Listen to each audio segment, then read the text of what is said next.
Make sure we're live. Yeah, and looks like we are. Okay. Hello and welcome to another edition of the Monkey Tale podcast. I'm your host, Bruno Pinto, and with me, Zyber, I have my friend slash co-host, Mr. Marius Dunkley. How are you doing, sir? Hello. You sporting your end screen Tetris, not Tetris, Pac-Man. Pac-Man. Yeah, that's Yeah, the end screen, isn't it? The kill screen. the kill screen for Kill screen. Pac-Man. Yes. Yeah. Which have you ever got there yourself? No, not into Close. Pac-Man. No, not on Pac-Man. No way. I don't play much Pac-Man. Never been a huge fan of Pac-Man. It's fun to play around with for a bit. The problem is to be good at it requires memory Mm-hmm. because it is literally just learning all of the patterns. That is the real only that's Whoa. how to be good at Pac-Man. Let me bring you back then. Isn't that the same thing for Donkey Kong? No, No, don't you have to no, to, to memorize? Oh no, it's just mostly. no. You have to Donkey Kong. You have to understand what the rules are and how the enemies and the barrels and stuff behave. But Donkey Kong is very random. That's why Donkey Kong is such an interesting game because you have to yeah. It's about having the strategy to deal with all the possible things that you can come up against. Whereas, I mean, look, someone that's an expert player at Pac-Man is welcome to tell me how wrong I am, but my understanding of it is it is just about learning the patterns. Obviously, you then have to execute. You can't, if you're not quick enough, then I guess you can go wrong. But if you know all of the patterns, that's it basically. Oh, very good. I just said the pew pew, which means my It has run headset out of my battery. headset it might go. But while I replug my headset and I cannot listen to your answer, I'm gonna ask the question anyway. Quick, top of my head, what's your favorite video game personality or video game developing personality? Which is your question you asked me to ask. Yeah, yeah, okay. Well, I actually have a brand new video game personality. This is someone I wasn't familiar with that's just come up this week because he was interviewed in an Edge um, preview, um, and that is Yoko Taro, was the director for Near. Um, so Near Automata was the most recent one, and there is a new version of the original one being made. And the reason he's my current favorite um, video game developer personality is because of some of the answers that he gave in the Edge interview. He sounds absolutely hilarious. Go on, give us Um, some so, examples. oh yeah, I have. I mean, I'm literally going to give them all. So spoilers Oh, ahoy if you because they are great. So they hasn't then they're not calling it a remake. They're just calling it like a version. Like a different version of the game rather than the remake. And he literally says, when you say remake, people expect something crazy high quality like the Final Fantasy VII remake. So the intention is to quickly gloss over that by calling it a version up instead. I love that honesty of like, yeah, it's not going to be as good as good as that. So this is, I mean, who else would say that? Normally, you get some PR spin bullshit answers from people. So I love that. Um, they were talking about like like on different versions of different characters and stuff like that, and it talking about how he was told by Square Enix what type of character to use for Western audiences versus Eastern ones. Like they had a disagreement, and he just basically said, "Yeah, so what I've learned over the last 10 years of doing this is that Square Enix or Yoko Taro understand absolutely nothing at all." yeah. um, where's that one? Oh yeah, and asking him about his role as creative director, And he basically says, yeah, the job does just entail sitting back and drinking booze while you watch all the young people actually make the game. Actually, does the work, yeah. And But that's good management. Is delegation. People don't get that, but good oh management yeah, is absolutely. yeah. And then the final one, I think in an old review of the game, someone referred likened it to being an ugly puppy. And he's basically said, yeah, it's not pleasant to look at. It sometimes makes dirty little accidents, but it still has a certain appeal to it. Very good. I just thought, I was like, what a guy. That is the way to deal with media, I think, is just to be a bit of a um uh like taking the mick a little bit. Yeah, And absolutely. Take a make of yourself a little bit. Uh, yeah, I love that. Before I answer, mine was my favorite one. With this re-release of this game, I think you're gonna see a lot of this now, especially with the new consoles coming out. Because I played Nier Automata. I actually played a lot more than I expect. I think I played like 10 hours of it, but it's quite a long game. But I think I played enough of it. I didn't finish it, but I played quite a lot of it. And this is back when I still had the 4K monitor before I moved over to the ultra wide 1440 P1. But I played that game in 4K, like 60, and that game looked great. I mean, looked really great already back then. So I think this is obviously on a gaming PC. So I think you're gonna see a lot of this now with the new consoles coming out. Here we go. We released our new game. The way it could have looked for you, 2 or 3 years ago, had you had a good PC. So I think you're gonna see a lot of games released like that, just with yes, they'll look better. So it's good for, I guess, for the console players, but not necessarily for somebody that played the game originally already with with the gaming PC.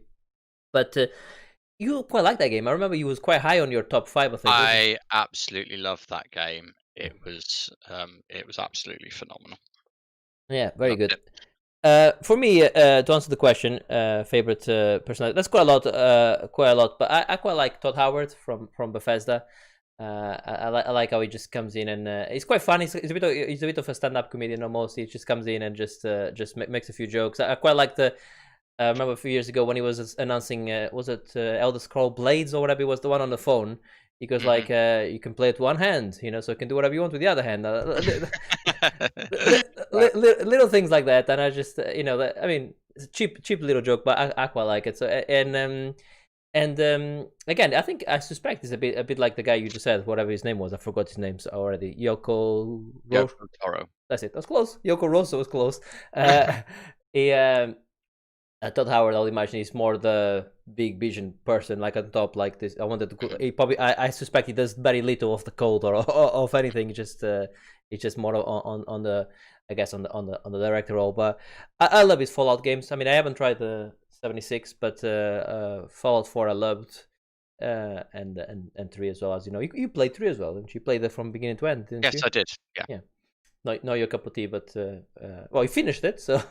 I enjoyed it, but yeah, it's a bit too much for me. But I like him, and I like Kojima. I like Kojima because everyone likes Kojima. Oh, but actually, I say Kojima. Not everyone likes Kojima. Well, you don't like Kojima? I do, but I think as a personality, he's problematic sometimes. He can be. Okay, Yeah, I'm gonna get some of his opinions and and like his weirdness is a bit too much sometimes. I'm gonna give you one that everyone likes and no one in the world dislikes, and what I'm gonna say. We all know who it is. It's the real answer. Yeah, absolutely. Everyone likes Miyamoto. No one dislikes him. Yeah, he is amazing. I love the fact he always looks like he's having such fun. Like when he comes, anytime he comes, he always seems to be smiling. He's all like, and I like how he tries really hard. Like obviously a lot of the, certainly obviously the things that we watch, mainly English language, and he obviously he speaks a little English, but Yeah. not much. And I love the way that he comes out and tries really hard to sort of speak English, or I think he tries other languages as well if he's in other countries. And I think that you wouldn't see a bloody British person doing that, would you? No. If they go to another country. And I just love that. Miyamoto just looks like he's always having lots of fun. He still seems like a child. Like, I'm not being rude, but like in terms of like his outlook, he quite a sort of positive looks on life with the sort of joy and wonder of a child, which I think is probably what makes him so good at making games. That's right. It is, and not only is a great personality, I think, you know, that's a case to be argued that he made the best video game ever made, which is I think Breath of the Wild. I know you didn't quite get along with it, but that game is pretty. I mean, not to say he made it. He didn't make it. Obviously, like all of these ones, his team made it, but he was the vision behind it, and he's made some other great things. I mean, obviously, some great games. I think if we go over all the games he was more closely involved with, he's probably the best developer out there as well. Then once you put all his work together, I think. Yeah, I think that. It's hard to argue against Yeah, that. who out? Yeah, I don't think you could argue his body Portfolio. of work Yeah. is absolutely phenomenal. Because didn't he have something to do with Metroid Prime as well? I want to say. I think he had. Well, I think the problem with him is he's quite high up, so he has his hands on the. Yeah, certainly over recent years, he's touched most Nintendo games. See, Breath of the Wild, I don't think he was really the driving force behind Breath of the Wild. I think it was one of the other guys who was producer on like Ocarina of Time and stuff like that. I think he actually had the most sort of creative control over Breath of Okay. the Wild. Again, I think yeah, I'm not 100% sure, but I think Miyamoto was again more at an executive level, going, "Yeah, good work, mate. I like what you're doing. Carry on." Fair enough. Uh, Yeah. but yeah, I think Well, uh, he definitely done the other one, the before the Ocarina of Time. yeah, yeah. But look, I suspect basically anything, certainly any big name first party Nintendo hmm. release is it's getting passed through the Miyamoto approval, isn't it? Do you think they just go like, oh, this game is falling a bit behind Miyamoto? Can you go to the office over there and just have a word? He shows up like goes through the code and like, no, change this, change that, then it just fucks off. Goes in. Let me go and check on Metroid Prime now. How they doing? It's probably just is doing that, which is awesome. That's probably why he's so happy. Just goes from one side to the other, just making fixing games probably and making sure that yeah, he's made some great I, d- games. I don't know that he does. I think I can't remember who it was. I read an interview or heard on a podcast or something. It sounds to me like he's just a great coach rather than actually going in and fixing anything himself. Now he just asks people the right questions to think about their game and what they've done and the things that they've sort of done and just gets them to think about it and solve it themselves from what I've heard. Yeah, and that's more what I meant. I think the he jumps into the code himself. But when I suggested to you Ted Lasso a few I gave it as a why don't you? That's exactly the point of that show. Is even though he's an American football manager coach, the reason he can not be successful per se, but do okay in the Premiership, knowing nothing about football, is because he's a great coach, not Yeah. necessarily a great Being a tactician. good coach doesn't require any knowledge of the subject whatsoever. Yeah, yeah. So yeah, there you go. So your answer is a good answer. I like his answers to the edge questions and I just imagine as well, like quite often at these interviews, they have a PR person sat behind them, don't they? yeah. And I can just imagine them being like, "Stop it! Stop talking!" I love when stuff like that happens. Yeah. I was on a YouTube haul the other day with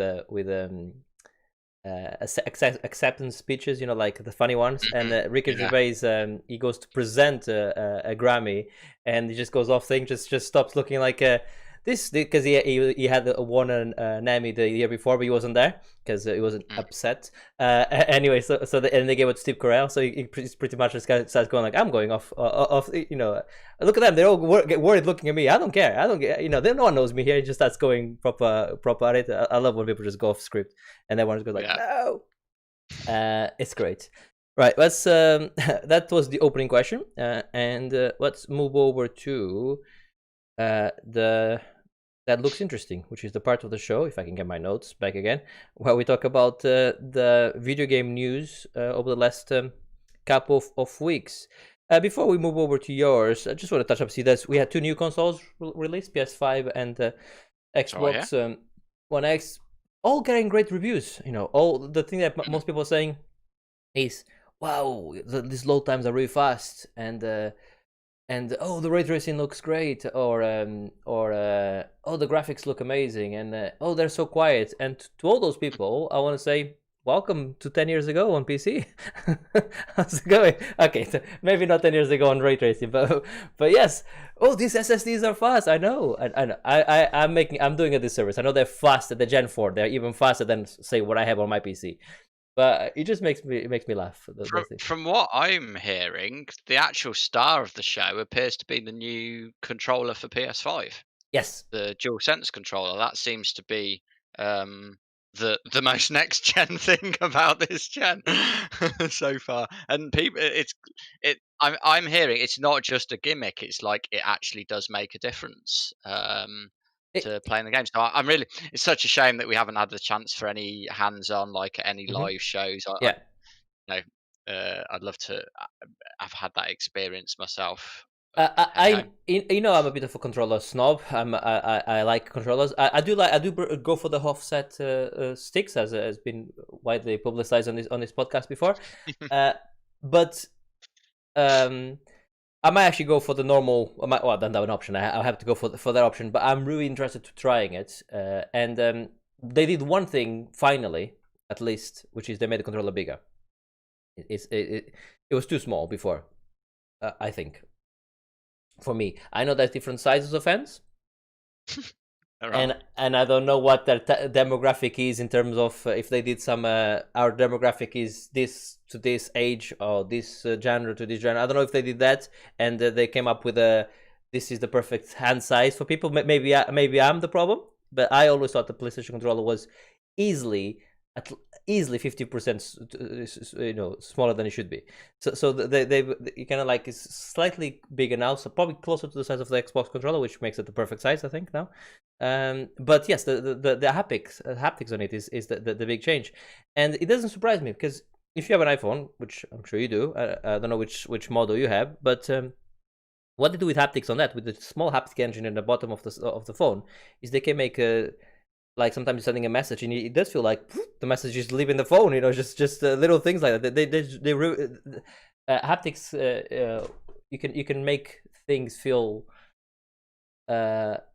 different, lots of different feels, because obviously with an Xbox controller, or a standard controller, you have normally 2 or 4 rumble motors and they go fast or slow, and that's about it really. But this one here, you can really make it some difference. So apparently, when you walk in through sand, it feels like you actually, walking through sand. But isn't that as well similar to what they've done with the Vive? I think the Vive controller does that, something very similar as well. Yeah, the Vive. I guess the Vive and the Switch does it as well, isn't it? Yeah. But yeah.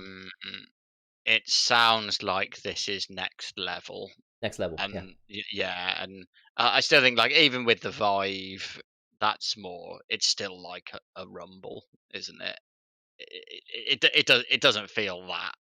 When I'm throwing an arrow with it, it feels like they've done so well. Like it feels like the more I push, the harder it's becoming. If they do, I mean, listen, I'm super. I'm getting there's this thing as well that people say to me. Sometimes more than one person said, "Oh, Bruno is such a Microsoft fanboy," and I do like Microsoft. I have a Windows PC, but the console I'm buying is the PS5. so that's what I'm getting, and one of the things I'm most excited about is that controller. So yes, I am excited for it, and if it is that game changing, I hope then Nintendo and Xbox follow suit as well, and go ahead and do that. Maybe give me a keyboard with rumble as well. Could that be a thing? I don't think so. I don't think so. Right. So yeah, anyway, they're out. They're out there, sold out everywhere. But on the midst of all of this, in October, Nintendo Switch sold nearly 800,000 consoles. which is the second highest ever console sold in October. And you know what console is the one on top? It's also a Nintendo console. The Nintendo Wii. Wii. Yeah, that's it. Yeah. Which means that with all these new consoles coming out, there's definitely a gap left there for Nintendo to actually sell more than both of them together. You know, even though they both just come out. Yeah, Nintendo doing their own shit though, aren't they? That's I think it's completely different. But they sold loads, which I think is quite cool. Right, Yeah. let's move over to Sony then on the looks interesting here. So you think it looks interesting that the PSVR only working on backwards compatible versions of games? Yes. On the PS5. Yeah, last podcast I mentioned about the requirement for an adapter to enable PSVR to work with PS5, and it turns out that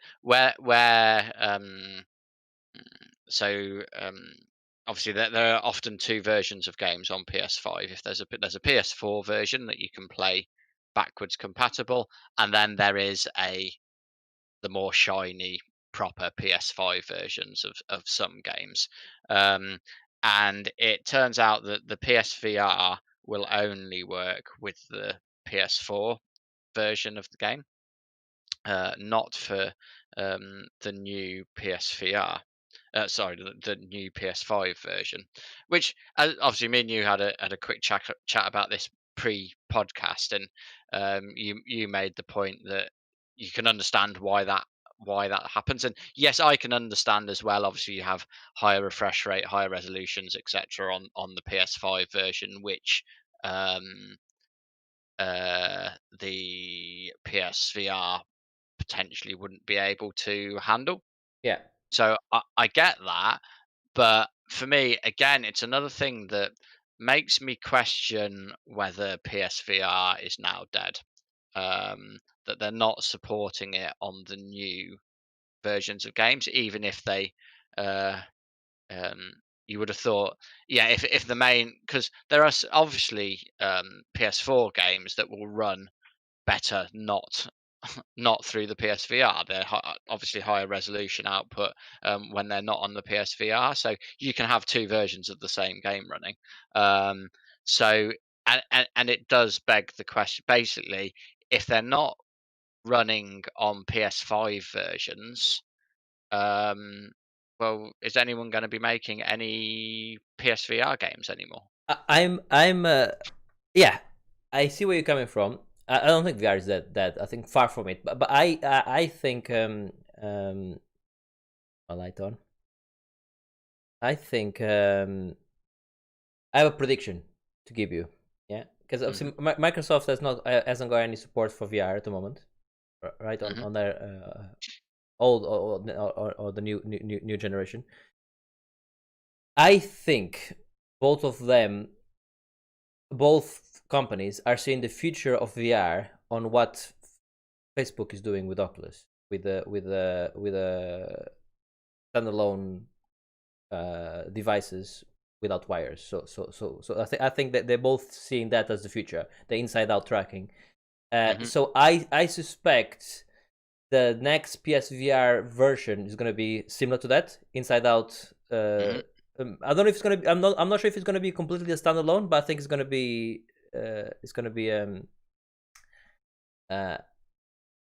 An inside out tracking. Yeah, and I think if Microsoft eventually, when they start seeing that, hang on a second, we're Microsoft and this is making enough money, we need to come up with something, they'll come up with an inside out as well. So I think both of them are going to be coming out with wireless. Yeah, because I mean, you play VR, I play VR, and both of us have a wired versions. So we have the same headset. In fact, still a good headset. You know, years down the line, I think it's still pulling. Yeah, it's the biggest pain in the ass with VR. It's wires. Yeah, so I think they'll be doing that, and I mean, I would never get an Oculus because I would only get an Oculus. Well, I would consider getting an Oculus, but now that you have to sign with Facebook, I'm just no, thank you. You know, not gonna happen. Not gonna happen for me. But I think that's what's happening. I think they're probably ramping up to that. So I don't think development is there, but I think development for your headset, PSVR headset, I think you're right. I think that's you're gonna see less and less now, unfortunately. Yeah, absolutely. Which I think is a shame because people have spent, what was it? I think it was 300 quid when it first Yeah, 350. I think came that's right. out on PSVR. So I do think it's feeling like Sony sort of saying, yeah, we don't give a shit about everyone that bought PSVR on PS4 because we've moved on, and now you have to. It Uh, just feels that's it's how long have you had your PSVR for? oh God knows, I can't remember. You see, I think 2015, I think, end of 2015. which makes sense. Okay, so you had it for 4 years, 5 years, yeah, 5 years. So this is the thing I think with console gamers, and I know you're not a console gamer, as in you play on PC, but I think there's this thing in people's heads that our console is supposed to last us for forever. Well, it isn't though, is it? It's supposed to last you for what's the time span? I mean, what's acceptable? I think 5 years to me is more than acceptable. You know, for a console, you can still play all your old games, but when you buy a phone, I mean, on iPhone, it's still supported for a good 5-6 years because Apple is very good at doing that. No, but like look at Microsoft. Microsoft approach is basically let everything will work on the new version. All of the controllers and everything works. I agree, on the new and I applauded them. I applauded them for that, and as a positive. But now we started the show by saying, looks like the best thing about the PS5 is the controller. So Microsoft by Microsoft allowing that, maybe they didn't innovate on the controller because they wanted to keep that functionality. So hey, listen, it's a great thing, you know, and maybe it's not a big game changer. And I thought we don't see it as a big game changer. We'll let you play. I got a £150 controller that I can use on a new console, and you know, and now we were talking about it because I'm selling my PS4. I also have a 100+ controller for the PlayStation 4, which I cannot do anything with it. I can play on PC, I guess, with it, but I don't need it because I got this one. So what I'm going to do, I'm just going to sell it or get rid of it, right? So I agree with you. It's consumer friendly to allow it, but we're not talking really about allowing it to go forward. We're talking about supporting an old tech, right?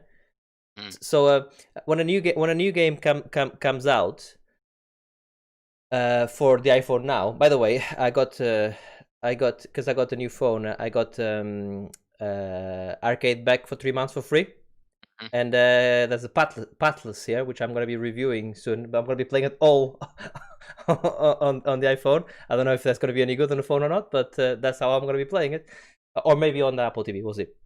But if a new game comes out now, you don't expect that to be compatible with an iPhone 5. You know. So the game will probably only work on. But that's unfair because you're talking about multiple generations previous. Yeah, but iPhone 5, we're now on 12. So no, I wouldn't I wouldn't expect a PlayStation 1 game necessarily to work on PS5. Or like the what was it, the iToy camera to work on PS5. That's an unrealistic expectation. But from one immediate version to the next, I think that's a pretty reasonable expectation. Personally. Right. We got some chat thing there. So that's Matt, which is currently got an Xbox Series X, which he's very excited about. He's been playing a lot of it, also because he likes to come in on chat and say Gino Chef del Campo, and he loves it. On my channel, I ban those words, so you can never say it. So I think now that they're not banned on the Monkey Tail channel, is making full use of it, which I think. Fair play. I like Matt already. I've never encountered Matt before, but his immediate first impressions are great. We love Matt, and we also love Ben and Pot, which are all on chat, guys. So welcome. Right, going back to it. So okay, fine. I take your point, but what I'm saying is, I think 5 years, and it's been longer than 5 years. Did you buy it straight away when it came out, or Not pretty close, not okay? immediate, So but pretty close. it's been out for 5 years. If they were to announce we stop developing games for it, or we're doing fewer games for it, yes, they'll piss off users of it. But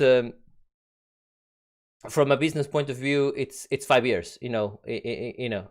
Sorry, I mean, like my company, we sell intelligent safes, and sometimes customers go like, they had that safe for 8 years. Oh, the PC is not working anymore. This is ridiculous. This safe is shit. We had it for 8 years. The PC is broken. Yes, we can fix it by putting a new PC. Yes, it costs money, but you had it for 8 years. What do you expect? To wait to last forever? That's that. So yeah, I see where you're coming from, and I don't think they're going to stop completely, but I think you're going to see a lot less, though. Unfortunately.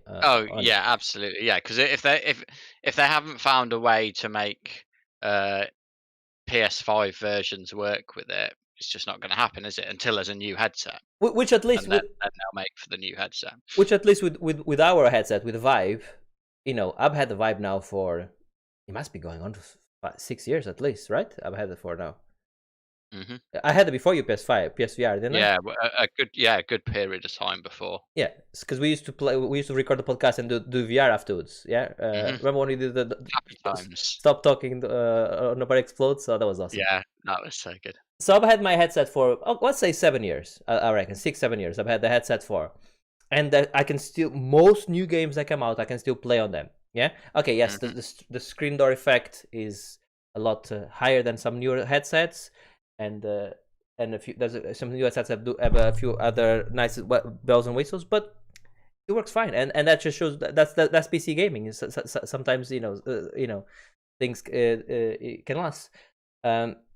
But if they said now there's no more new games for Vive, I'll go like, fair enough. I mean, I'll be annoyed, but I was like, yeah, I've had it for 7 years. You cannot just keep getting games. Incidentally, speaking of games, Humble Bundle has a VR bundle at the moment. Have you looked into it? I've looked into it. I'm trying very hard not to spend money, and they are making it very fucking difficult. Yeah. To be honest, because there are a few games in there. Maybe we can. Maybe we can look at it and see if there's a half and half situation we can look at. So how I get some of the games, you get some of the games when we go halves on it, maybe, potentially. Because I got raw data, for instance, already. I don't need raw data and a few other things like that. So yeah. Yes, yeah. I don't think I have a single one of the games in the bundle. Oh, I see. Okay. So I'm sort of thinking if I went for it, I would probably just go for. Sorry, no, I've got one of them. But other than that, I'm quite interested in a fair few of them. So, but I think it's like the top. It's £13 is the. Oh, actually, not that much, is it? £13. So like it's not a lot. So even though I'm trying not to spend money, I thought it was more than that. I can probably stretch to £13, I reckon, especially for what you're getting out of it. Raw data is great. You would enjoy raw data. Yeah. The problem is I don't spend too much time in VR at the moment, but I'm getting ready for VR in exactly 7 days, a week. I think 7 days. What's happening in 7 days? VR in my head. Ready Player 2 is coming out. Oh, right, okay. I'm very excited about that. It's either going to be amazing or terrible, Yeah, I'm not sure. Well, we will wait and see. While we, I mean, again, we've switched our rambles to the start of the podcast. I know. But while we're on VR, yeah. Public service announcement. Okay. Half-Life Alyx now has developer commentary on it. Oh, okay. So you can play through, and like they did it with Half-Life 2 as well, which I haven't seen or done yet, but I am thinking I might be hopping back into Half-Life Alyx again because I think that would be really, really interesting to see some of the developers' thoughts on the production of that game. Yeah, Ben is saying on chat it's 10 hours of it, which is a lot of commentary if it's that. No, I don't think it's quite as much as that. The story that I read, which it says Valve have added over 3 hours of Oh. developer commentary. The game is about 10 hours long. Yeah, I think it took me a bit longer than that because we're a bit slow. I am a bit slow. I was, but also with Alpha like Alex, unlike other games, is you have to finish the game. You have to be good at games, I guess. So not particularly good, but you need to be good at games. But also you need to be fit because you need to be moving. You need to be moving around. You know. I am gonna be playing a bit more of Alpha Alex before the end of the year because as it stands, surprise, surprise, I think that's my it's my game of the year. To be honest with you, I need to play it again because as it stands, I think it's one of the best games ever made. That's how good I think it is in terms of the experience overall. I think if you're playing that in 2D or not 2D, but in a flat screen, I don't think I'll probably be saying it's one of the best games ever made. But I'll be saying it's a great game for sure. But I don't think I'll be saying it's. But the experience I had with it, the immersion I took from it, I just couldn't stop playing that game when it came out. And I was doing proper because for me, doing like a 3-4 hour stretch on VR is a lot. I know for you it's probably no problem, but I was doing 3-4 hour stretches of it in VR. It just yeah. What a game indeed. Okay, so I'll be looking at that. Right, moving on with the news because we've started the rambling at the beginning rather than the end now. Take-Two has acquired Codemasters. Well, it's in the process of acquiring. Yes, yeah. Basically, it's one of those that it's all been approved. It's going to happen. So £759 million to acquire Codemasters. Obviously, just down the road from us. Southam. Southam, isn't it? Yes. Yeah, Southam. Yeah, Southam. Yeah. Obviously, particularly their racing game pedigree is pretty high. So I think that's an interesting deal. I wonder, perhaps the driving's going to get better in the next Grand Theft Auto. the driving is actually okay in Grand Theft Auto. I think it's one of my favorite things. But yes, the interesting thing is there was some talks that Sony was buying Take-Two, so that's why I think it's funny. Like, does that mean that Sony will now get Codemasters as well if they acquire Take-Two? I think Take-Two might be a bit too expensive. I think we talked about this when we did our I think with everything Take-Two's got. So obviously now it's got Codemasters. It obviously has Rockstar, so it's got GTA, it's got Red Dead. It also has loads of things that I'm not at all interested in, like the NBA games, the PGA games. It's got the Mafia games. That's Take-Two Interactive, so, right? Yeah, absolutely. And I think they've got other publishing labels as well. So, like the Outer Worlds was published by one of their divisions. So I suspect that's probably a step too far, to be honest with you. No, I agree. Maybe Microsoft could buy them, but then if they buy them, they have everything, you know. So it's not. Yeah. At some point, someone's going to have to say, Microsoft, you have to stop now. Go home. You're drunk. Absolutely. Yeah. No. Great. So that's the video game news. And let's move over then to the playlist part of the show where we talk about the games we've been playing. And I'll start, please, if that's okay. I'll start with Watch Dogs Legion, actually.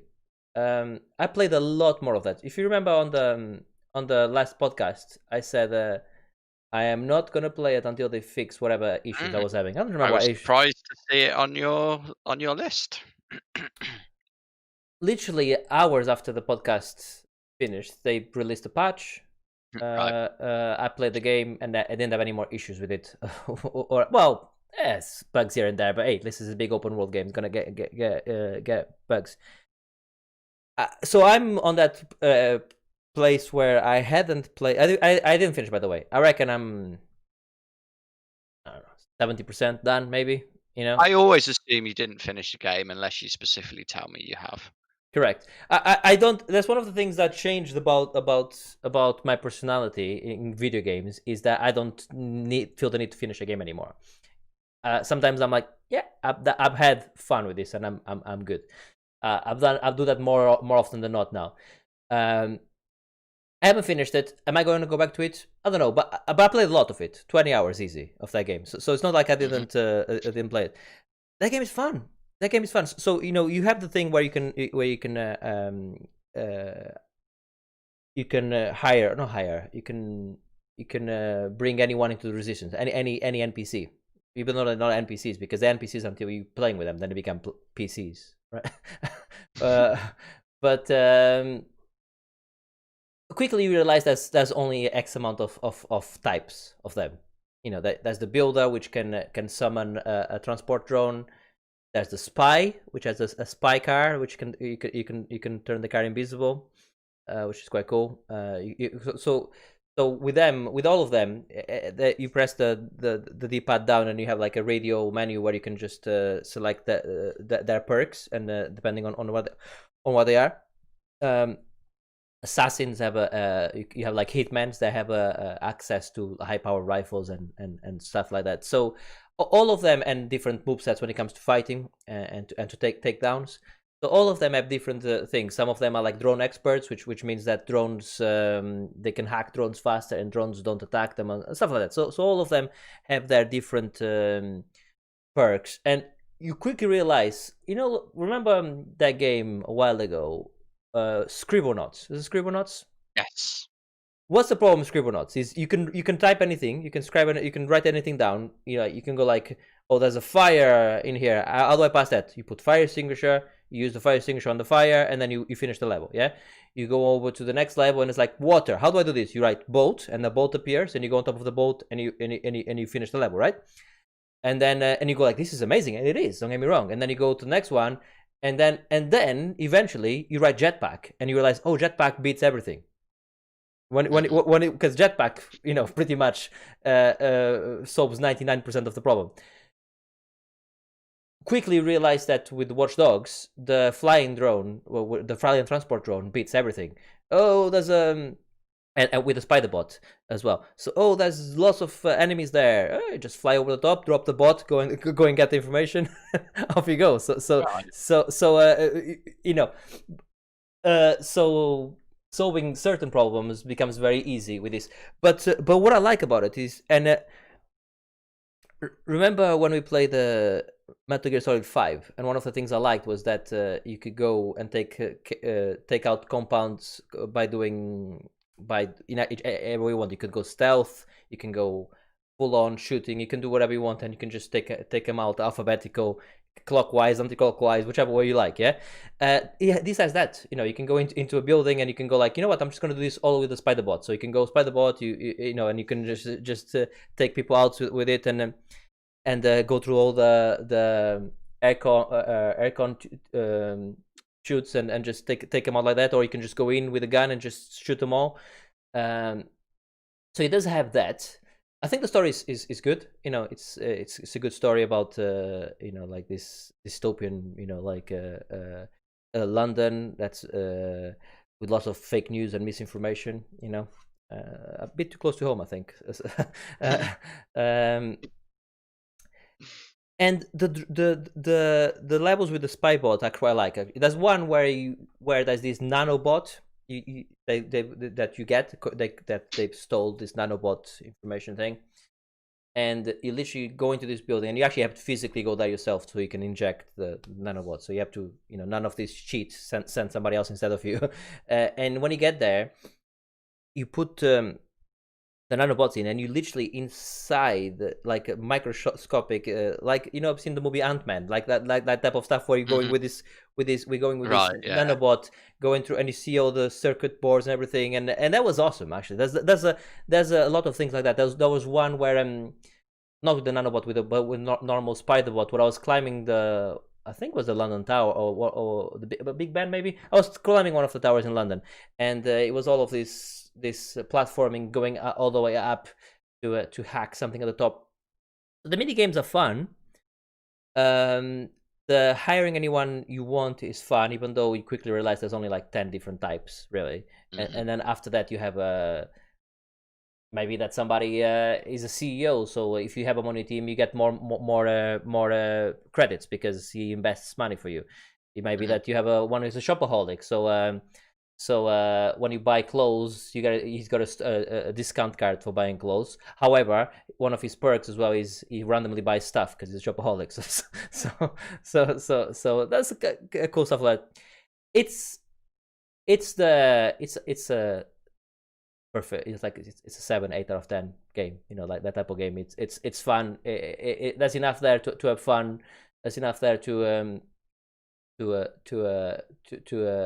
spend a few hours playing it. The story is okay. Yeah, it's a recommendation for sure. Now, just I want to touch quickly on how it looks. Obviously, ray tracing on it looks pretty special. But I recently bought a big HDMI cable so I can play games on my OLED in HDR 4K, and a big 7-meter cable. So I connected the Watch Dogs was the first game I tried that with. So I went from 120, well, close to 100 really, 100 frames at 1442 to the 60 frames, but with the HDR and with the ray tracing and more. So I can want to see what consoles are going to be getting, you know, and yeah, it looks pretty special. So this game yeah, looks even better, but more on HDR when I talk about because I've also been playing Assassin's Creed Valhalla, but I think HDR is the big differentiator. I think good HDR implementation is what completely the game completely changed for me once I went to HDR, because everything was just shinier and everything was just more dynamic and more realistic in a way. And even though I had less frame rate, fewer frame rates, it was more immersive. And I didn't have the ultra wide. It was more immersive because just everything looked just a bit more realistic. So yeah. So that's Watch Dogs. Am I going to go back to it? I don't know. Is it going to be on my top 5 of the year? No. Not going to be on my top 5 of the year. Is there a game I recommend to everyone to play? Absolutely. Play the game. It's a fun game. Play the game now. Buy full price for it now. It's worth it. Is it worth £20, £15 when it comes out in 6 months?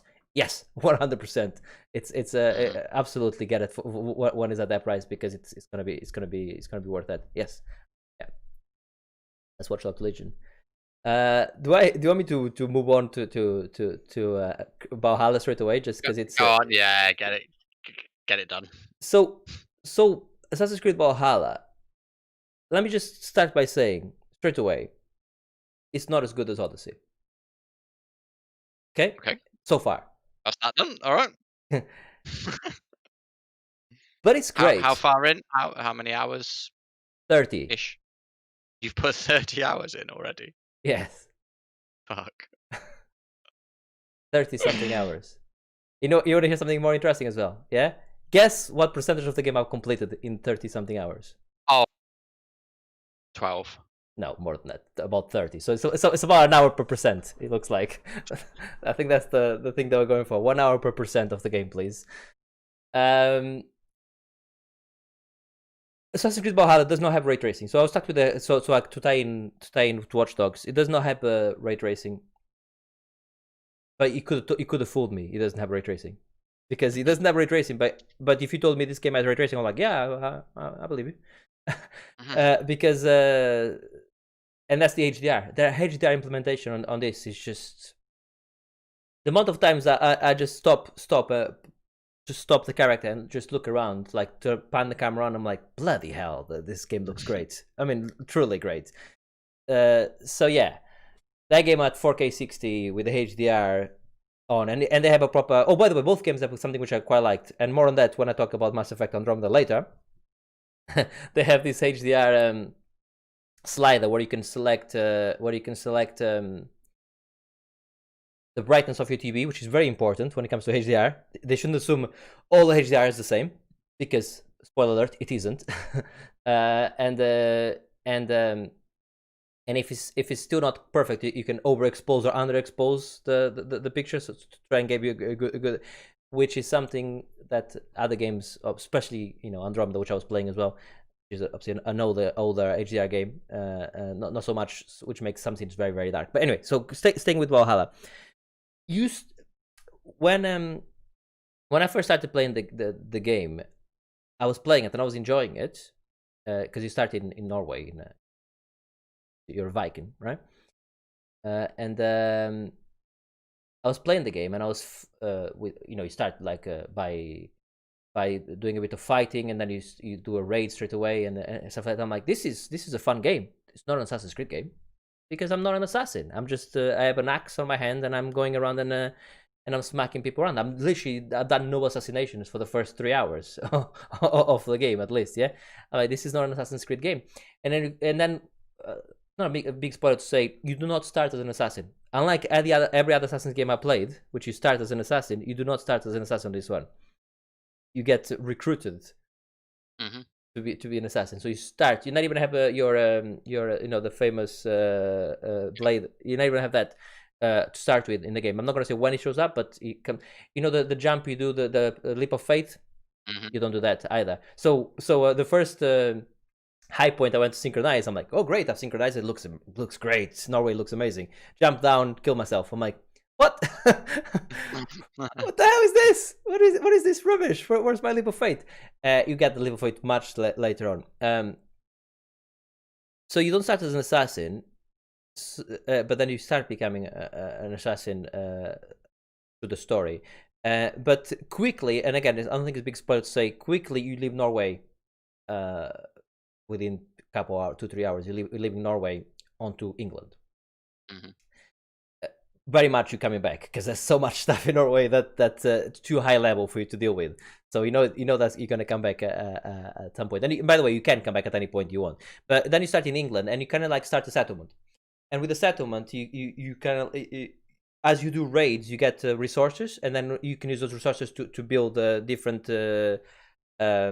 things in your settlement, and the settlement grows, and it becomes bigger, and as it becomes bigger, more people come, and more things you can add. So for instance, little things like hunting, like this still has the big hunting. You can go and hunt big prey, all of that.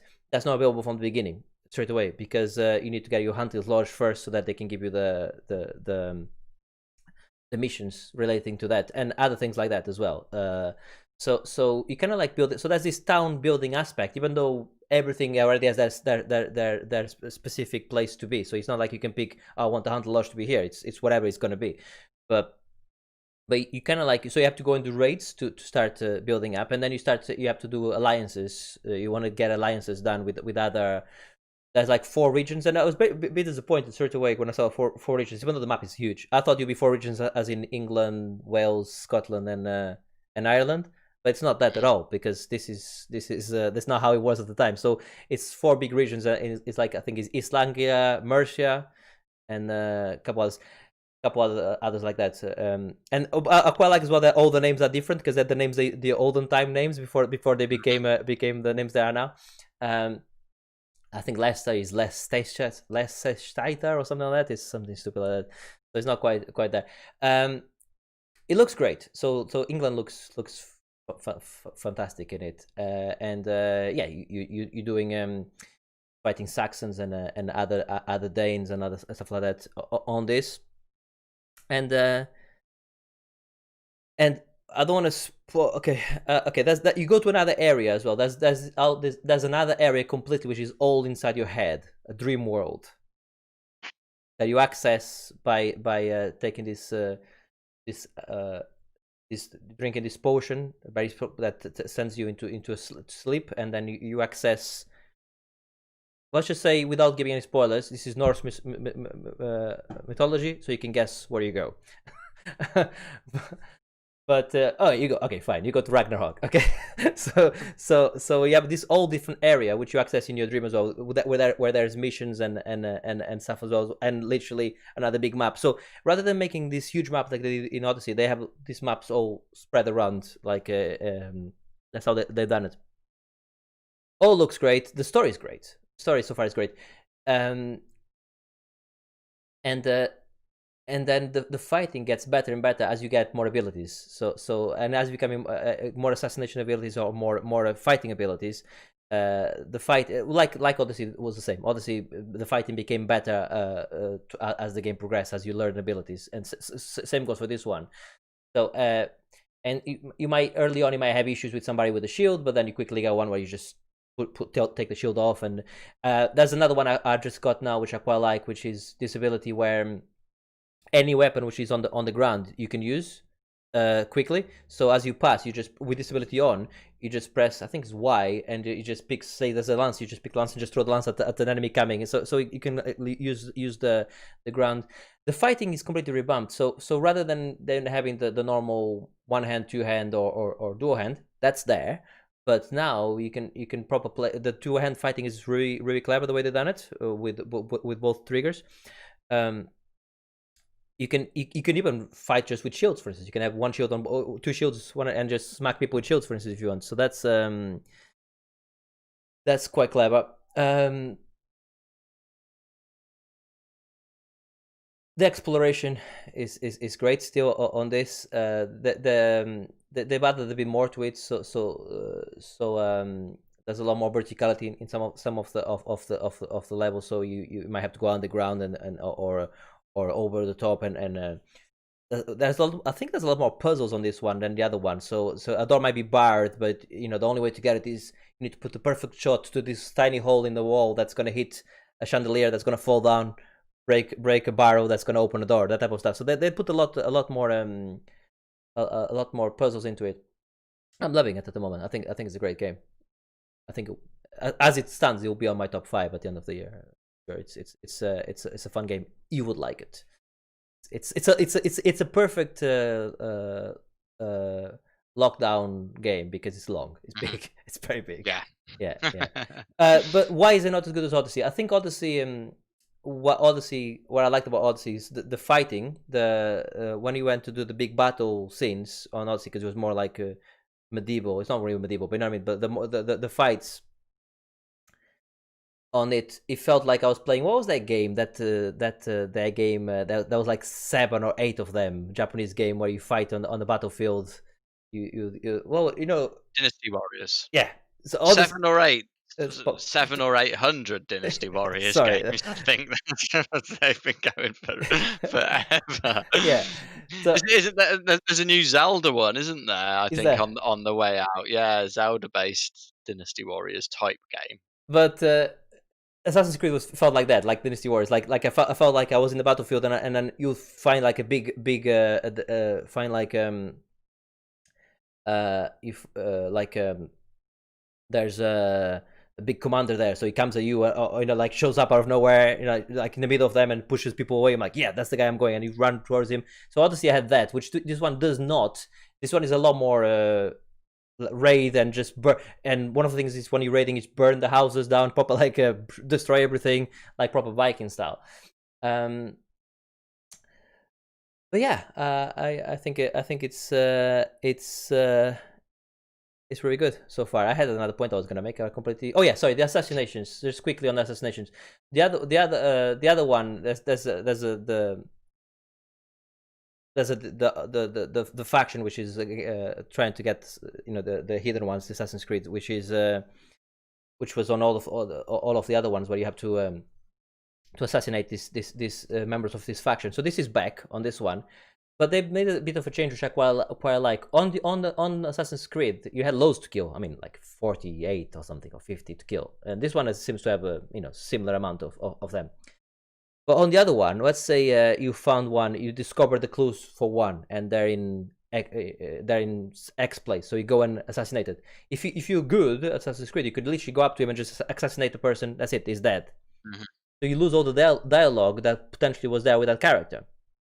So what they've done with this one here is all of them, as soon as you kill them, first you get a Mortal Kombat style, like inside the body thing of seeing the kill, and then your character with Odin is there interrogating the guy as he goes before he goes to hell, whatever the hell is in the thing. so you do have the dialogue now. You see the dialogue, with those characters, as they some of them are, want to repent for their sins, and other ones just they don't care, just but I quite like that. Before you send them to hell, you do get to that dialogue, which you didn't get on the other one, because the other one, if you assassinated them before that there was even a thing, then you didn't get that. So that's quite clever. Yeah, fairly impressed with it. We got Twitches on chat saying it's not quite Assassin's Creed 3. Assassin's Creed 3 was actually where I jumped off. I thought Assassin's Creed 3 was pretty bad, for me anyway. That's where I jumped off. I loved Assassin's Creed 2, but then 3 I thought was a bit too much for me. But you I think you liked 3, didn't you? You think you played 3, didn't you, as well? I played it. Yeah, it wasn't the strongest. I think I think he's dropping a heavy dose of sarcasm there. Oh, I see. Well, this is true. You're probably So right. yeah, You're probably I right. think so. Yeah, two was the best for me. I know I haven't played Odyssey or Valhalla, but two Oh, was the best. And you're right, three was where it started. Three was the beginning of the decline, I think. Um, and then after three, it definitely went seriously downhill. Oh no, sorry, four. Four was excellent. Black Flag. yeah. I really loved that. That was the last one that I really played. Um, I played a bit of whatever was before Odyssey, Origin. Origins, Yeah. which was quite good, but uh, again, sort of too much of it for me, to be honest. I think the reason I prefer Odyssey so far, I haven't finished Valhalla, was because a few things. I like the Odyssey character better.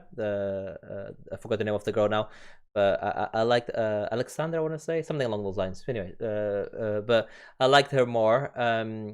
I prefer Greek mythology to Norse mythology in Mhm. terms of, so I prefer that. It's just a thing I prefer. Agreed. Yeah, And the other one was this big fuck off world. I mean, massive map with lots of water and lots of sea to go and do to do battles in, and upgrade your ship. So I the other one, yeah, that's why I prefer the other one so far compared to this one. But then on this one, it's taking me to places I didn't think I was gonna go as well. I don't want to spoil anymore. But I've been to another place which is not in England, not in Norway, not in even in Europe. I should say that, and that was awesome as well. So that was a great mission I just did, and that was just a standalone mission to go and kill one of the Order guys. So that was awesome. I mean, literally one mission. I went into another map with I think 4 or 5 synchronization points, so quite big map, and just to literally to go there and kill one person. So that was so. If there's more of that if they're gonna globe trot me around, then I'm okay with that. I'm okay with that. So yeah.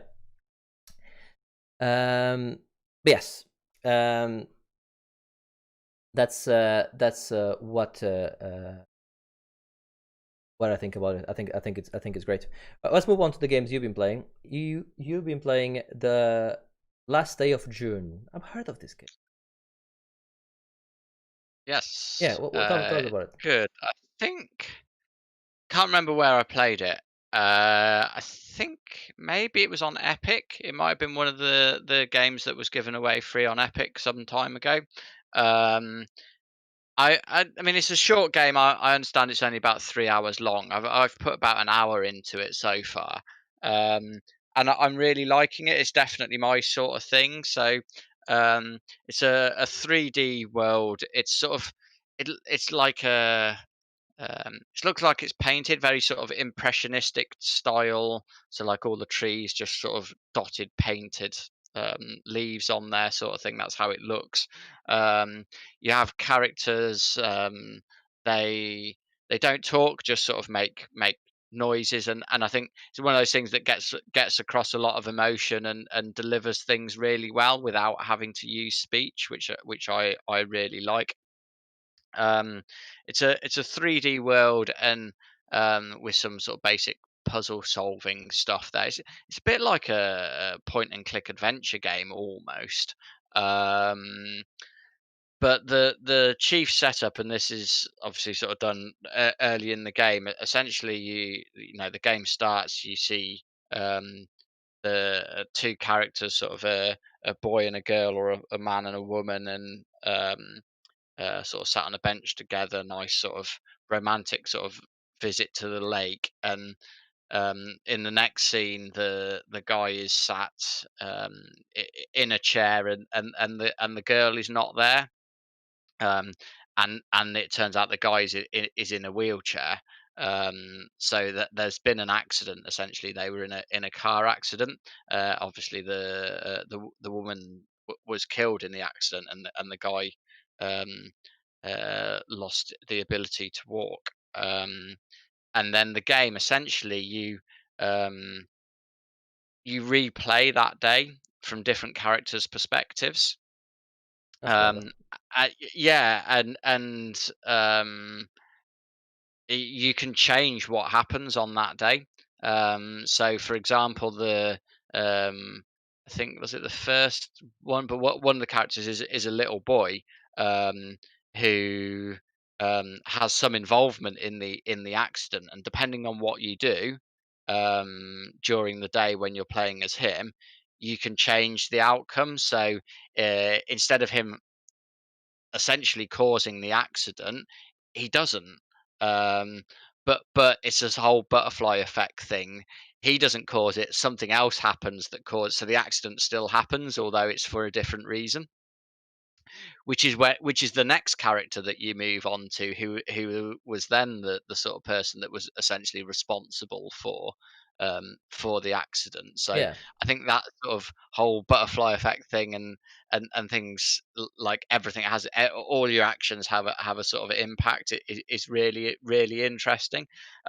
So I'm guessing the end result is you'll eventually play through with all the different sort of characters to the point where the accident didn't actually happen. And the woman is alive, is where I guess it's going to go. So yeah, I was disappointed. I really wanted to finish it before the podcast, that's but it. I didn't have the opportunity to, unfortunately.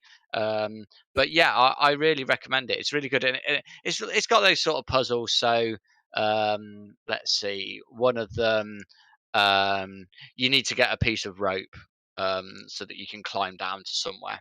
Yeah, um, and there's a guy there who, essentially, it's his bit of rope. So whenever you go near it, he's like, "No, you can't have it." So you find, like, this is when you're playing as the boy. So if you then go and find a football, you can the guy's working in his garden, so you can kick the football at a plant pot, so it moves him away from the rope, so you can go and get the rope. That's the type yeah. of That's your sort of typical point and puzzle click there. Yeah, yeah, style thing, yeah, which absolutely, I yeah. love. Yeah.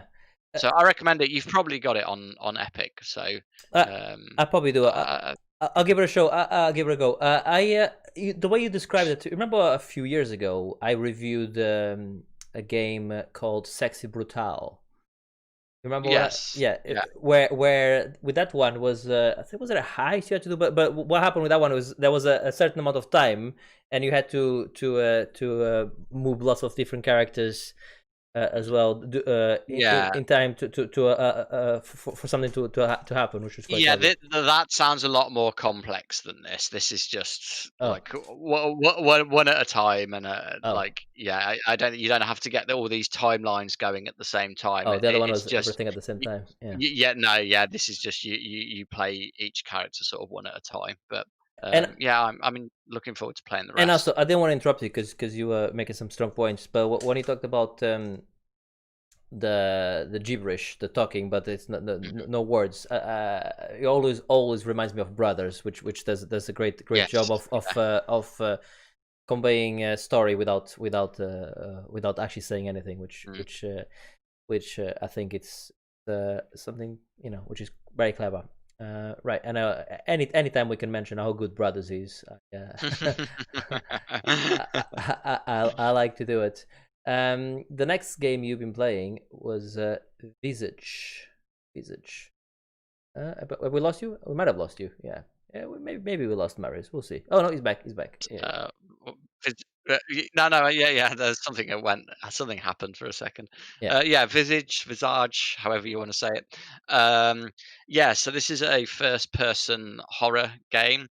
No, thank you. Um, yeah, oh, it is not for you. Absolutely not for you.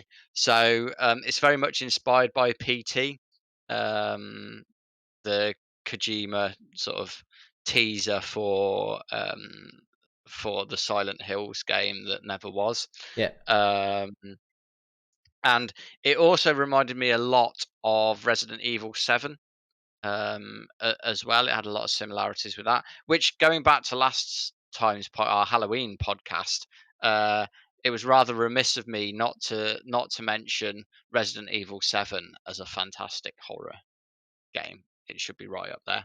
Mhm. And this is also right up there, I think.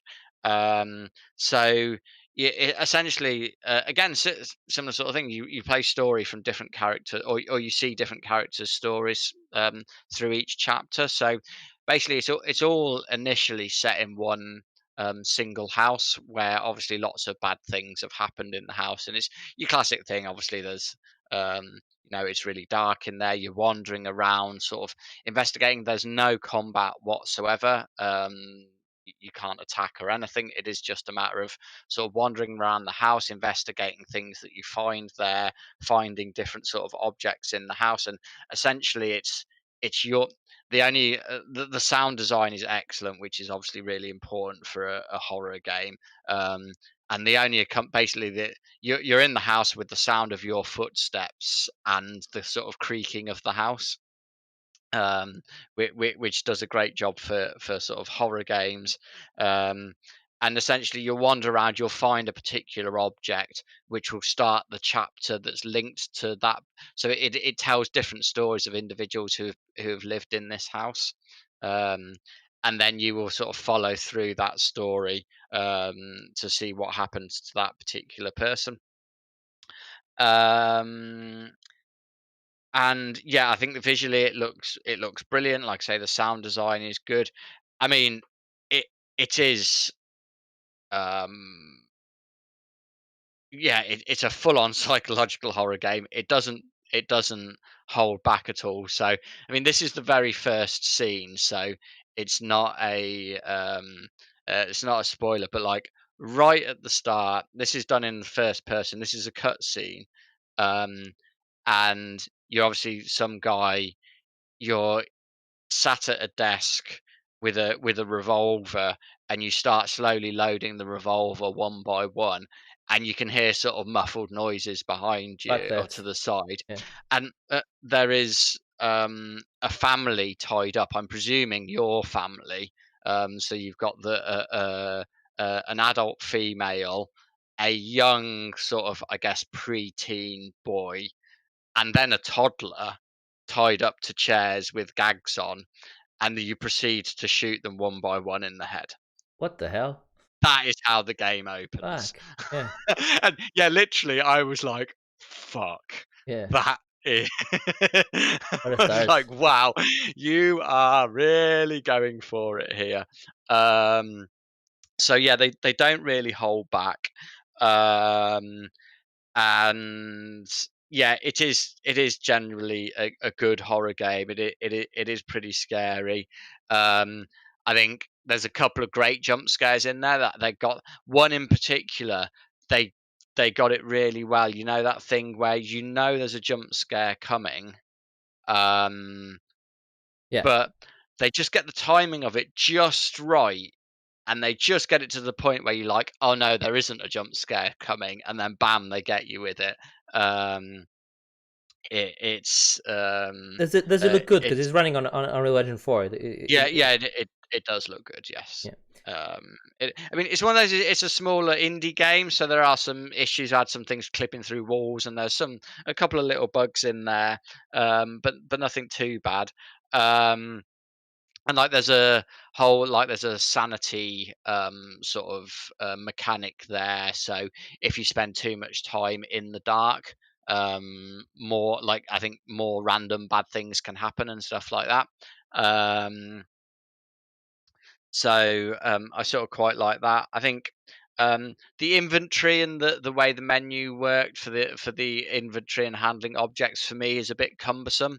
and I found that a bit awkward. Whether that's intentional to make you feel uncomfortable, I'm not sure.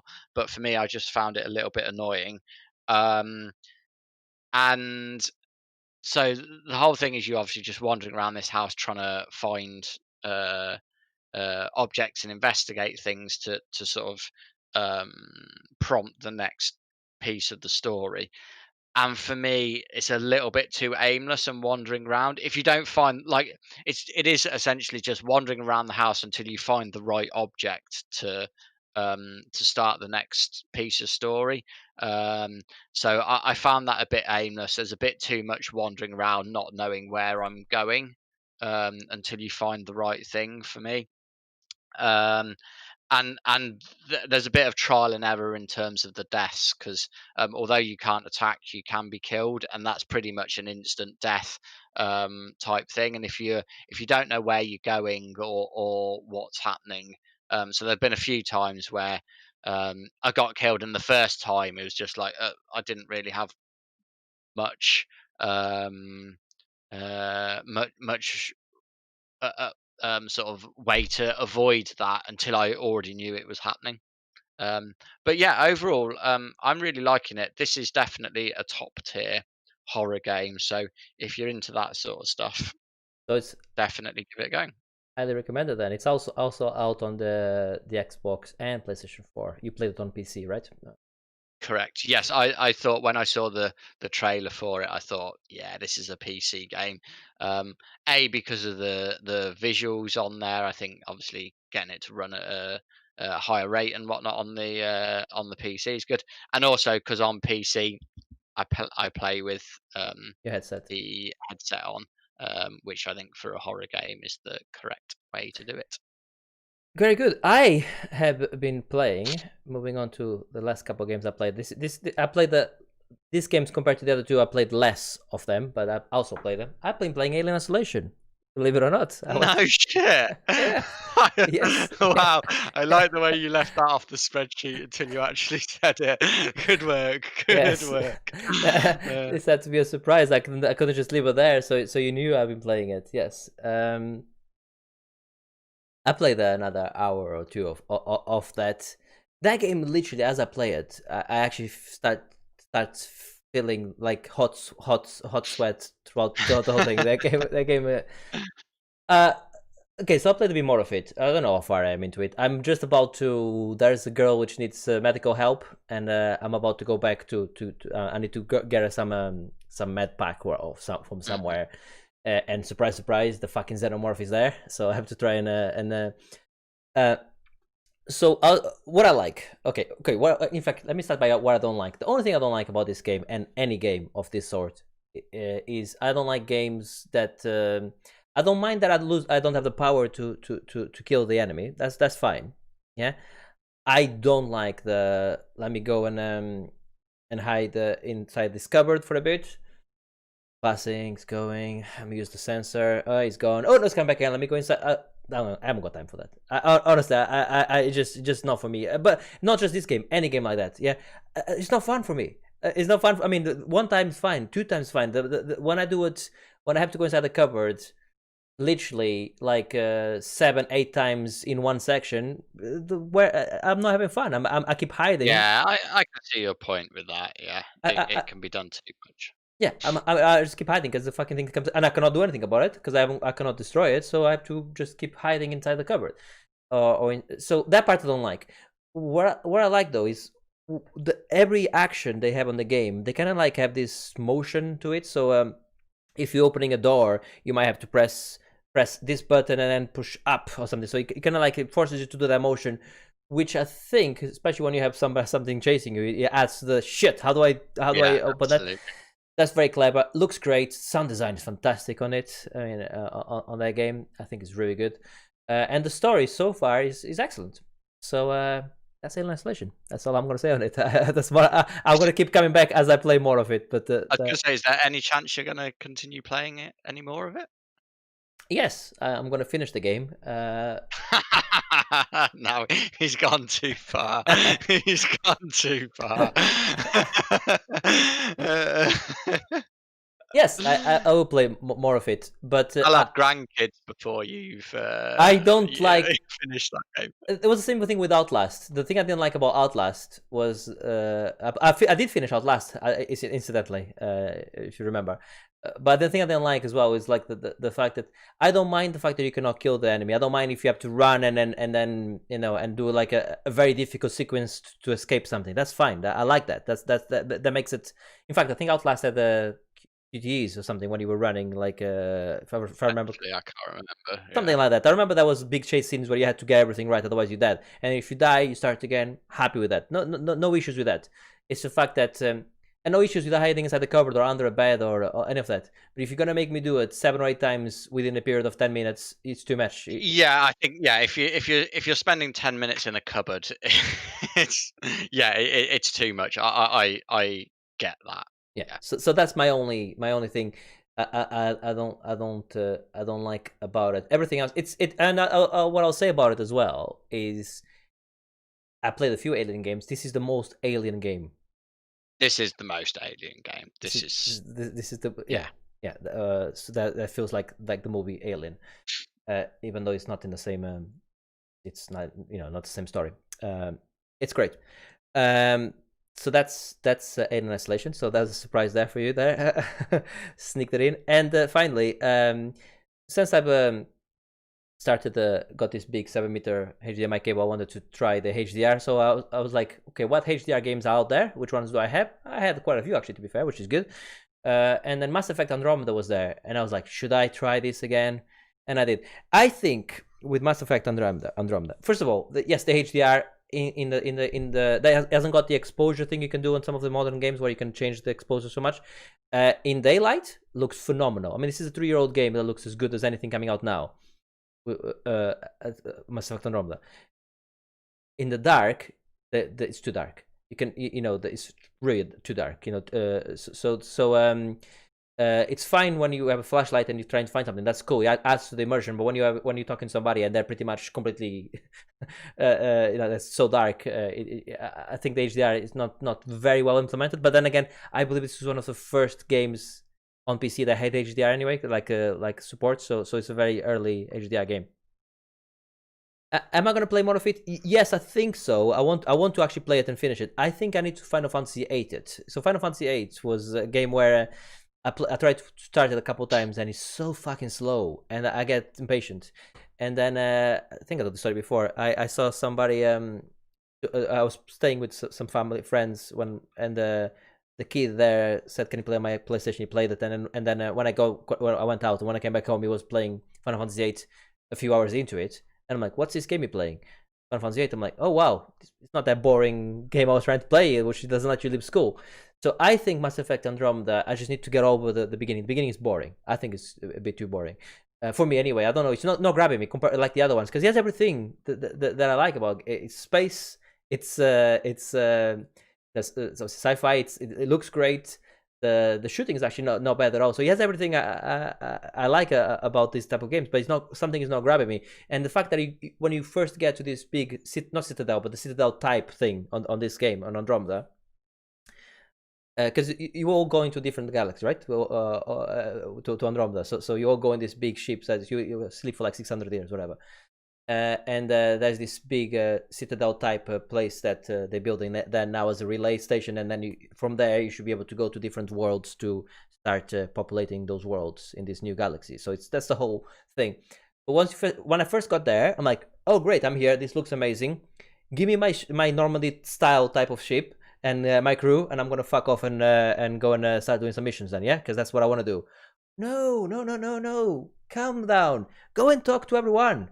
Honestly, go over there, talk to that person for like 10 minutes. Go over there, talk to that person for like 10 minutes. I'm like, I mean, I that's that stuff there. The world, I know why it's there, but give me it later. Like let me do the Mass Effect things I like doing, which is going from planet hopping from planet to planet, doing cool stuff. Right, that's what I want to do.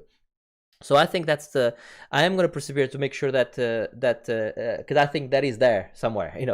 that gameplay is there. But yeah, looks great, and that's all I'm going to say. I went further than my first 2 attempts this time. But I'm still only a couple hours in. I just cannot, you know. And when I talk about even Watch Dogs, grabbed me for longer. I think we're too spoiled. There's too many games out now, and games need to be better at grabbing you. Give you an example. Another Ubisoft game, as it happens, Far Cry 3. That opening sequence from Far Cry 3, it's just great. You go like, wow, this, I want more of this. Just Metal Gear Solid 5, in the hospital scene. I think that's how it starts, isn't it? In the hospital. Yes. Yeah, great. Just get me straight into the action. Some people know.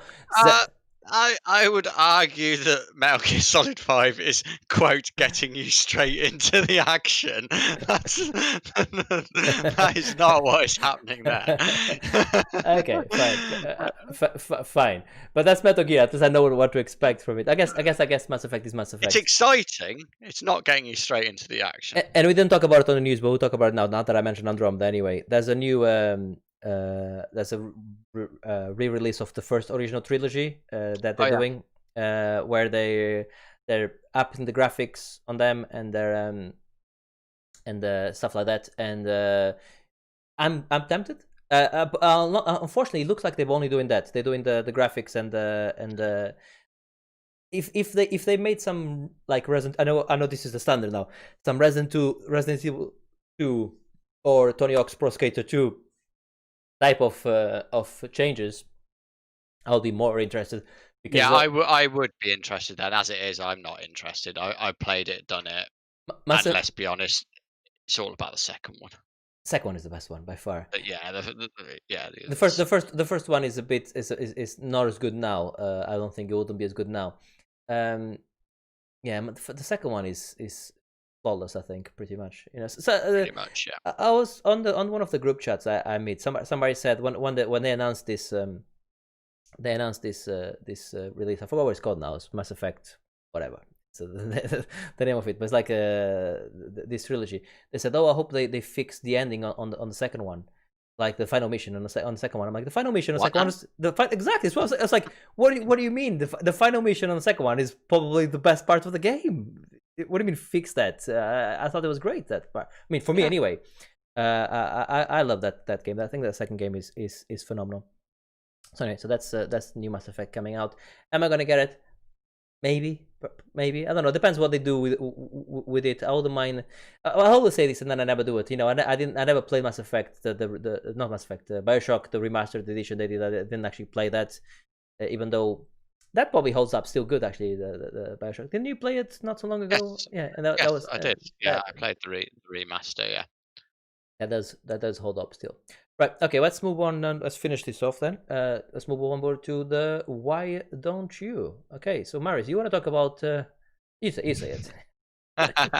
Yeah. Well, you know, I know you love video game controllers. I do. So I'm gonna recommend the Fisher Price Laugh and Learn game controller. It's cheaper than the ones you normally buy. Okay. It only costs £10. That is cheaper. So no, basically the reason I put this on, firstly, like if you're listening to this and you have young children, you obviously like video games, and this is essentially like a game controller for kiddies, so they can press buttons and they make noises and stuff like that.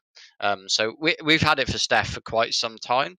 But the reason I brought it up is because A, I didn't have any other why don't use to put on the list, and B, I recently discovered that they have coded in the Konami code.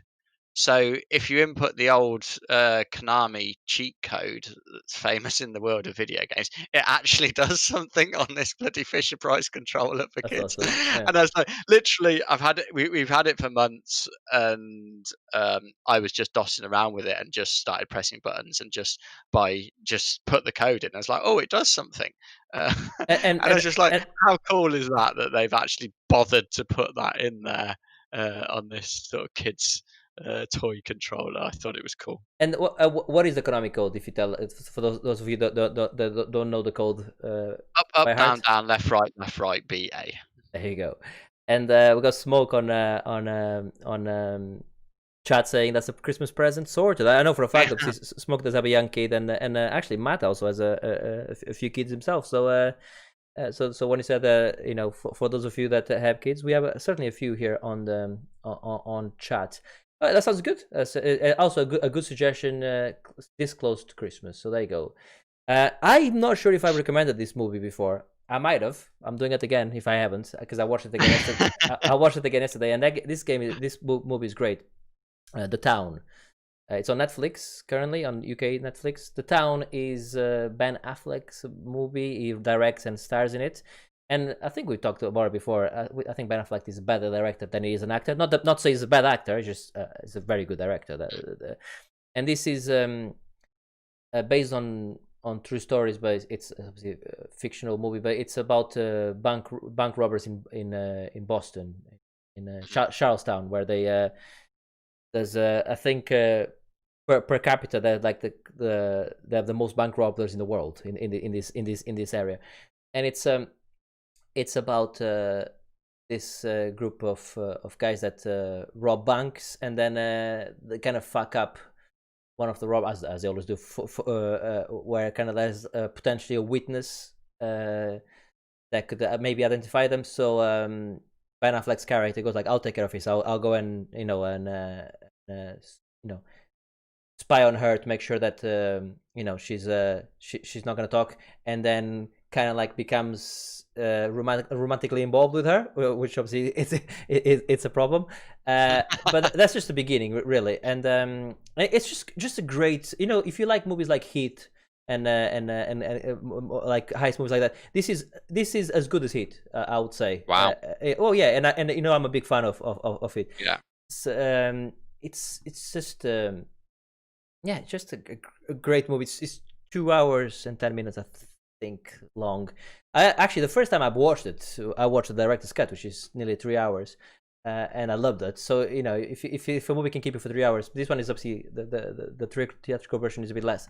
It's just a great heist movie, I think, and like when you see movies where clever people are being clever, on both sides, or on both sides. Like sometimes you have a movies where the bad guy is clever or the good guy is clever, but it's very rare when both of them are clever, and both of them really, none of them are really kind of lose in a way. They both kind of can win, even though they both can win and both can lose, without giving any spoilers away, by both being clever and good at their jobs. This is one of those where which Heat was as well, because obviously De Niro and Pacino, both were good at their jobs, right? And very good at what they did. And you do have that back and forward. This one has something similar to that as well. The back and forth between the FBI detective and obviously Ben Affleck's character. It's just a great movie. Highly recommended. I think I've recommended it before, but I'm doing it again. It's on Netflix, certainly in the UK. So that's my recommendation.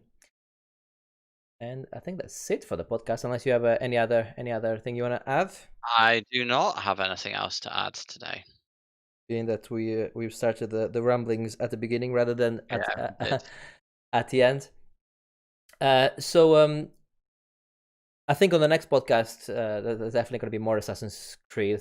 Probably would have finished it by now. I hope by then. I mean, but any new games coming out? Because there's lots of new games coming out now. Any ones you sticking your teeth into at the moment? Nope. Yeah. Because I think no, I'm not buying any games at the moment, so I'll only be playing stuff that I already have in my library. Yeah, sure. And obviously we have I think we have a Cyberpunk coming out, but I don't think that will be out before the next podcast anyway. I think it's a couple more weeks before that comes out. So you need to start doing your top 5. So we're going to be doing a top 5 in January, top 5 of the year, like we always do.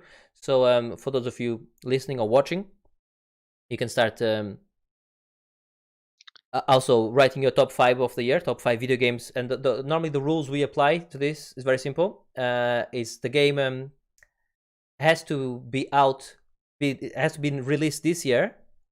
Yeah. Okay. Yeah. Right. It cannot be a re-release. So Resident Evil 2, for instance, was our game of the year last year. It was not re-released because it was a remake. So, but if they just up the graphics on it, if they just if it was a high res version of it, we wouldn't have allowed it normal. Well, depends. If it depends how much work they put into it. But normally, if it's just the game, okay. For instance, Mass Effect 2 was out on the Xbox 360 and then came out 2 or 3 years later on the PlayStation 3. That would not be allowed because that's a re-release of a game without any changes whatsoever. So yes, but if you do want to take part, we'll read them out as well on when we do the podcast in January. But you can start thinking about it now. You can send your answers to podcast@monkeytail.co.uk, or if you're watching on Twitch, you can just send a whisper message through Twitch. I have a couple of questions. Sure. Yes. By the way, before you ask the questions, I know his face and I know his question. What he means is he wants to break the rules. No. I don't. Oh, I see. I would say, are we allowing dispensation for Adam so that he can put any bloody game he wants in his list of? We always do that with Adam. Adam plays games years after they come out, so we normally let him. They're new to him because his list last year was phenomenal. Yes. No, Adam can put whatever he wants, but only Adam. Okay. Only Adam gets a special dispensation. And I was going to discuss some podcast admin with you after we'd finished, but seeing as you've brought up the top 5, we'll do it live. Yeah. Before then, Christmas podcast. Yes. We've got new consoles out. Yeah. Are we due for a Game of the Generation podcast? Absolutely, we are. Yes. And we all those are always great. So more info on that on the next podcast. But yeah, we'll be doing a Game of the Generation podcast.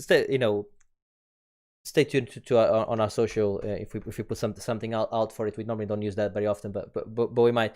The last Game of the Generation podcast was fantastic, but just to show how long the generation has lasted, the last Game of the Generation podcast had Lloydie, had Carrie in it, had Joe, and we recorded it at Joe's house. This is how long this generation has lasted, and he had that great switch and bait that Carrie did. If you remember when because the way we do it is if the game is higher up in somebody's list, we don't talk about it until it's at a higher place, and we both had Mass Effect. So me and somebody else, Lloydie, had I think Mass Effect 2 on top there then, and I remember Carrie going like, and mine is Mass Effect, and we're like, yes, like 3. I'm like, what?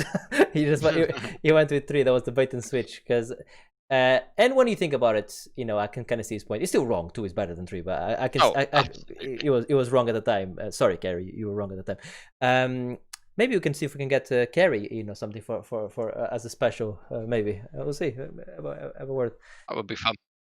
But yes, Game of the Generation podcast. We'll do that. If not the next podcast, the podcast after, or for around Christmas. It'll be a fun thing to do. And normally, what we tend to do with that when it comes to the PC games, to make it fair, we look at the generation, the one that's the first console that was released, and until the first console was released from the new consoles. That time period is for games released on PC as well. So that's normally how we do it. And on the next podcast, just to give a teaser for the next podcast, I have been given a code, and I played a bit of only a bit, but I'm gonna play a lot more of it and review it on the next podcast. Is Observer? Remember Observer? I reviewed it before. I think you played it as well, haven't you? No, it's been on my list of things to play. It might be one that I get to soon. Okay, so I got given a code for the Redux version with the ray tracing and of course, and it looks great. It looks really good. I played it review before, but I'm gonna do it again. I'm gonna be concentrating. I'll do a quick review of the game again on when I do it, but I'm gonna be focusing more on the does the the ray tracing and the HDR and all of that bring and even though I'm not playing it in HDR at the moment, maybe I need to do it. I have to think about it. But anyway, is it bringing something else to it? And from the little I played so far, yes, is the answer. It's that game becomes a different beast with ray tracing on. Actually, it was already a good game anyway, and obviously a great performance by Rutger Hauer, which unfortunately is passed away now since doing that game.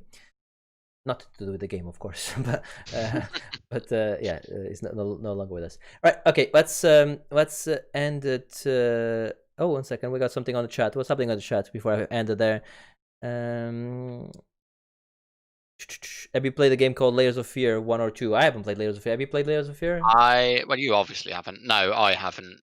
I've heard of him, but I have not played them. Yeah, I play scary games. What are you talking about? I play scary games all the time. Okay. I play Isolation, so there you go. So that's something. But now we are going to leave it there. Do send us your top 5 games of the year, and if you want to also do send us your top 5 games of the generation as well. So that's from whenever I don't have the dates to hand here, but PS4, Xbox One, Switch, any game on PS4, Xbox One, on the Switch, any iPhone game, PC game, or any other type of game like that came out during those years as well is also allowed. I think I already know mine is quite. I think everyone knows. You don't know mine? Well, yeah, I know what yours is, but you know how this works when we do this. It will take several weeks of multiple revised lists, whittling the list down from about 50 to 5. It's like a full-time job whenever I do one of these bloody things. It is. It's great though, and I'm gonna be interested to see it. I could be wrong. I'm making a prediction now. It's a prediction. He might just not do it just to spite, but my prediction now is that I think somehow, because he's always fucking playing it when I look online. Yeah, I think Tony Hawk's Pro Skater might make a late appearance onto it somehow. I think he might just skate into his top 5 of the generation. Maybe. I think that's 5 better games. That's a stretch. Yeah, I was gonna say I think I am enjoying it. And still going. Yeah. Because Last of Us was this generation, right? Oh, no, it wasn't. It was the previous generation. PS3. It's previous generation. So yeah, so exactly. So the remastered is not allowed on this. Is it? No, it's not allowed. No, anyway, no. Do send your top 5s in to monkeytail to podcast@monkeytail.co.uk or send a whisper on Twitch. We'll be back in a couple weeks. And with some more reviews and my full review of Observer System Redux, I think it's called, and maybe you finish Visage by then. Oh, you haven't finished it yet, have you? I haven't yet. Yeah. I'm having a break from it a bit. It is like dark and yeah. So like I put quite a few hours into it in a short space of time. So I think have a break and maybe come back to it. Later. I won't speak about it on the podcast again, I don't think, unless something fair enough, fantastically different happens or something really worth talking about appears. I think I've seen what the game's going to offer. I can't imagine there's any major change in mechanics or anything to talk about. So there you go. So yeah, do tune in for the next podcast. In the meantime, I've been great, and you've been Marius. I'm finishing like that. Goodbye. I'm finishing like that from now.